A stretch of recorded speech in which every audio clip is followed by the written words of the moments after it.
They noticed my eyes were sunken. They noticed my body couldn't function. They looked at me and rewarded me with compliments, because weight loss is always celebrated. So after months of self-starvation from friends and family and all things that make life worth living, I was a separate self, and it became me and Ed. I looked at the packet of paper through the tears rimming around my eyes, trying to remember how the Civil War started or how ionic bonds were created. As tears began to fall, my body began to shake. I began to imagine the impending test and all the mistakes I was bound to make. I was consumed by inescapable fear.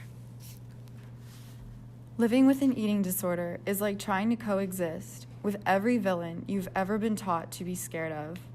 Living with an eating disorder is like constantly looking into one of those mirrors from the funhouse, distorting every aspect of your body, your mind, and your fate.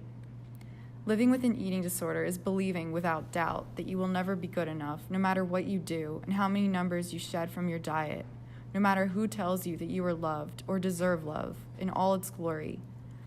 Living with an eating disorder is like trying to live with the fact that you've killed someone and that someone is you.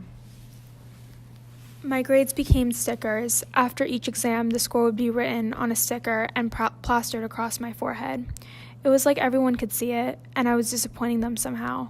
I was drowning in fear of disappointing my family, ruining my future, which with every exam I took, with every score became an elevator for my confidence.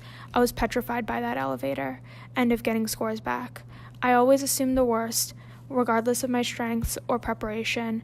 I kept on sinking downwards, killing myself with my own fear. So when I was sent away for 4 months. So when I was shaking on the ground and couldn't stand up. And when they didn't notice I was gone. And when I couldn't think of anything but failure. And when they never asked me how I was when I returned. And when I couldn't even breathe from a panic attack. I cried because mental illness isn't a sob story. It's an unrecognized international epidemic. And I am proof that even though I survived Ed once, even though I conquered my anxiety, I'll never see a life without it.